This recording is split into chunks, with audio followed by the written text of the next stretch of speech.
자, 보겠습니다. 그럼 이제 55번에 나번이 도대체 무슨 뜻인지 이걸 좀 설명을 드릴게요.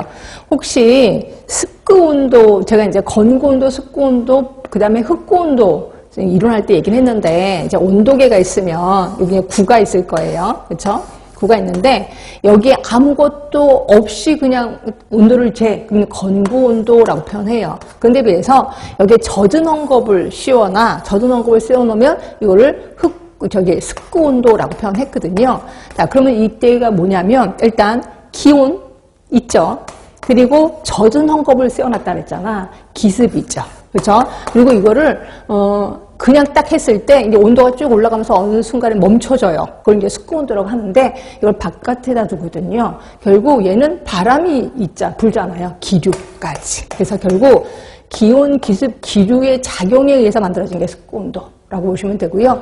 여기서 하나 외우실 거는 습구온도하고 건구온도의 차가 3도 정도 차이가 나면 우리가 좀 쾌적하다라고 느끼는 거죠. 예를 들어서 건구온도가 지금 20도래. 그때 습구온도가 17도 정도 있어야 우리는 쾌적하다고 느낀다는 거죠. 근데 두 개가 똑같아.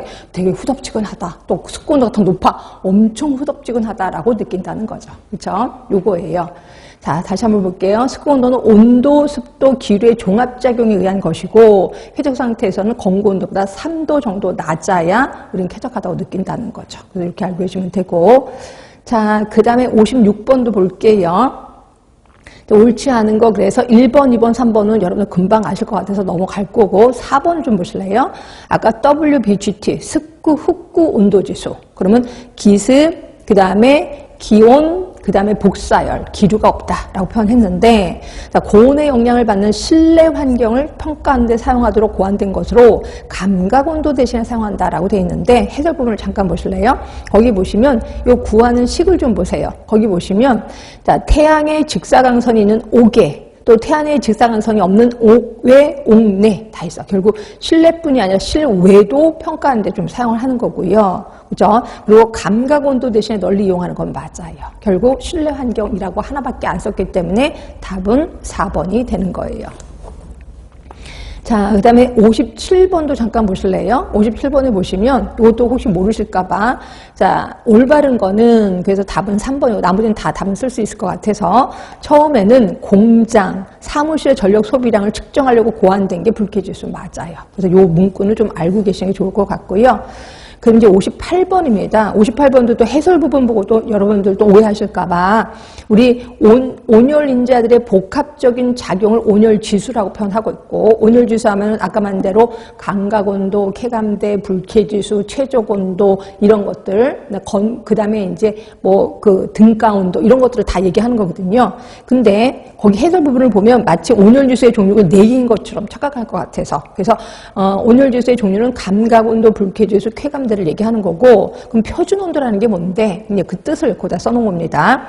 우리 물체를 길이를 잴 때, 예를 들어서 쇠의 길이를 잴 때 이게 온도에 따라서 길이가 조금 길어지고 온도가 좀 낮을 때 길이가 좀 짧아지고 이런 건 아시죠? 특히 우리 철도 길 있잖아요. 철도 길. 그 철길도 겨울에는 딱 붙었다가 여름에 약간 살짝 떠져 있거든요. 그래서 이렇게 그러니까 그 기온에 따라 이 길이가 좀 달라진단 말이에요. 그러면 이 길이를 어떻게 재야 되는데 표준 온도 하에서 재는 게 제일 좋은 거예요. 그래서 그럼 표준 온도가 몇 도인데 20도로 보고 있습니다. 그러니까 20도일 때 잰 그 물건이 표준 온도에서 잰 물건 그 물체의 길이가 제일 정확하다라고 표현을 하고 있다는 거죠. 예, 그거예요.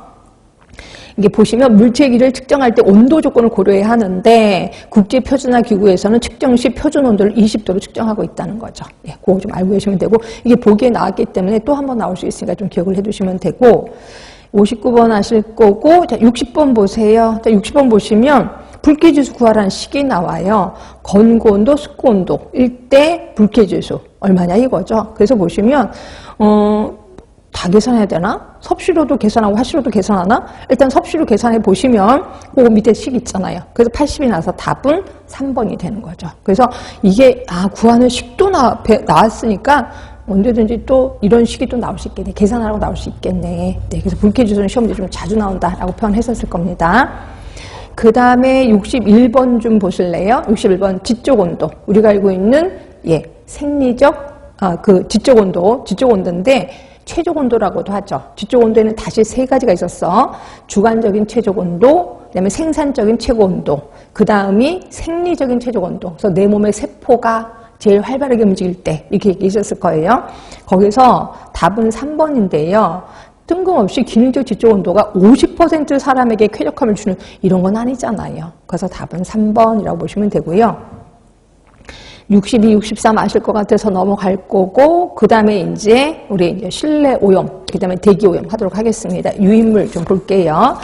자, 실내 공기 오염의 1번, 요건 금방 아실 건데, 실내에 다순이 밀집해 있어.